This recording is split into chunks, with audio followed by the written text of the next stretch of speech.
So I finally got my new Galaxy S26 Ultra, which I probably will be switching to from the S25 Plus. I also ordered the silicone magnet case and slim magnet case, but I'll be doing a case video on this phone pretty soon, so keep an eye out for that as well.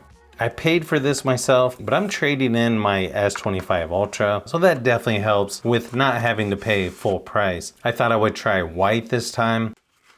I think the phone actually looks a little nicer in person than I was expecting. Of course, it's now made of aluminum instead of titanium, but I was actually hoping to get a free storage upgrade like last time. Unfortunately, there was none. So I've got the 256 gigabyte version. I think just adding this piece around the cameras, I think that does look better than just doing different stuff with the rings like on the previous versions. It comes with Android 16 and gets 7 years of software updates, just like the S25 Ultra. The S Pen is just like the S25 Ultra, so no Bluetooth. I know that's sort of a bummer for some people, but I would guess not that many people considering they got rid of it. Apparently they only give you 25% on the battery when it's new. Looks like we're gonna have to charge this here before long. Kind of interesting how they put the S Pen right on the curve now.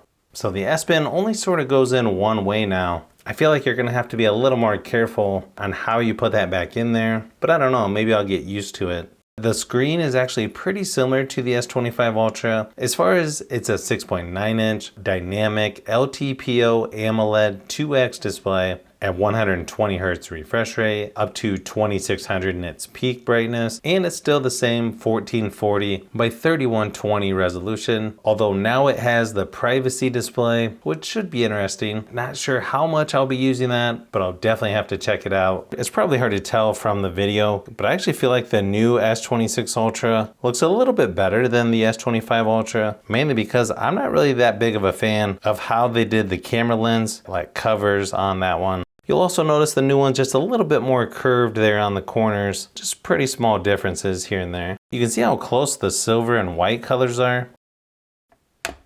So about 220 grams for the S25 Ultra, about 215 for the S26 Ultra. Downside to that new camera design on the back, this is the S25 Ultra.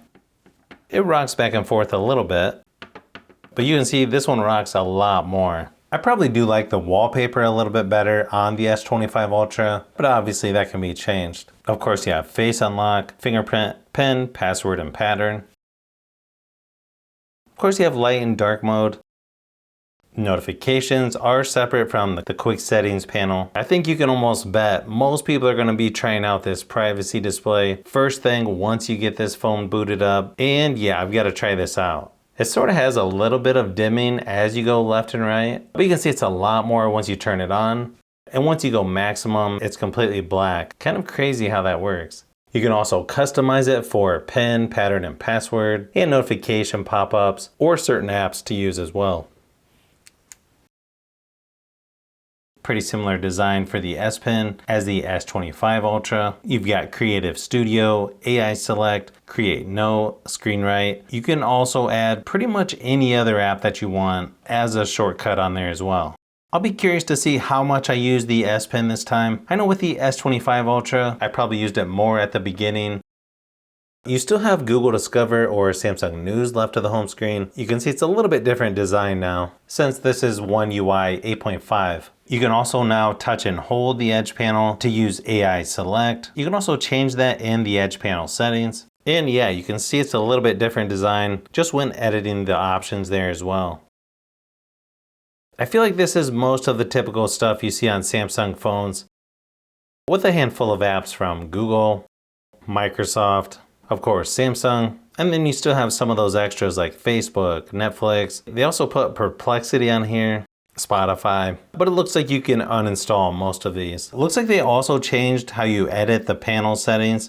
If you tap on the little pencil and then go down to the bottom where it says add a control, it just has like a running list of all types of stuff that you can add under different categories. It even lets you add one control outside of this little section here. So that's kind of nice. It's got the Snapdragon 8 Elite Gen 5 processor. It also has 12 gigabytes of RAM, just like the previous S25 Ultra. If you look at the benchmark results, it's a nice increase pretty much across the board for single and multi-core scores, and it's got better GPU performance as well. So not a huge surprise there. This is definitely one phone you won't need to worry about how good the performance is. In fact, it barely got warm in my testing, which is always good to see. It still has a 5000 milliamp hour battery, but the S26 Ultra now has faster charging at 60 watts instead of 45. It also has faster wireless charging at 25 watts instead of 15. I also ran my typical battery drain test at 100% screen brightness, and this lasted just over 16 hours, which sounds like a lot, but surprisingly, my S25 Ultra lasted longer. I'm sure there's some variables on why that is, and obviously real world battery life is going to vary quite a bit depending on how you use the phone, but definitely interesting to see. But I was kind of surprised that this one didn't last as long. One other thing worth mentioning is it went from 2000 charging cycles for the battery down to 1200, which is not real great considering if you charged it from 0 to 100% every single day for 3 years, it would drop the capacity about that time. Also keep in mind though, most people don't use their phone all the way down to 0%. So it's going to take longer than you would think to charge the battery 100% 1200 times. I think the speakers sound pretty good on here. Probably pretty comparable to the S25 Ultra. Here's a quick sample just to give you an idea of what it sounds like.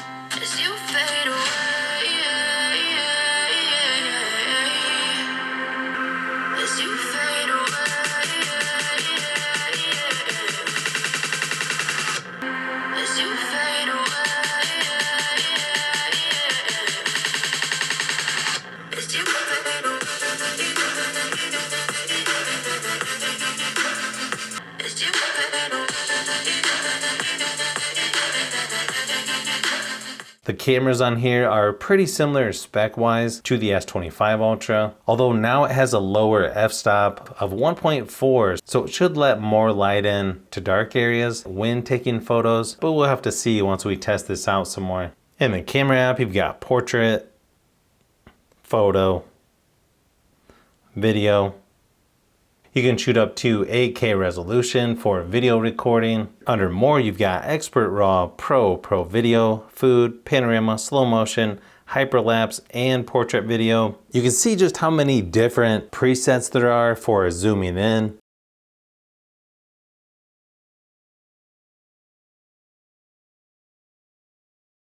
Obviously, we're too close to use the 100 times zoom.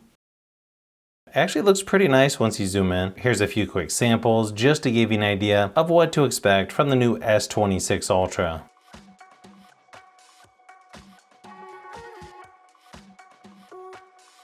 The photo and video quality on here is probably one of the better ones that I've tested. Is it better than the S25 Ultra? Maybe. I'll definitely have to do some more testing, but so far it's pretty impressive. I think everyone's gonna like the faster 60 watt wired charging. I kind of wish they would put that on the Plus version, but I guess they have to keep some of the best upgrades for the more expensive versions. Otherwise, you may not want to upgrade. I think if anyone is on the fence about this phone, if you have an older phone or if you haven't used an Ultra version from Samsung, I think this one's a pretty easy decision. This is also one of the last phones that has a stylus included. So if you like drawing, taking notes, and that kind of thing, this is going to be one of your only options. But if you like phones, tablets, and other tech, I've got a lot more stuff that I'm working on, probably more than usual right now. So you'll want to keep an eye out for those upcoming videos.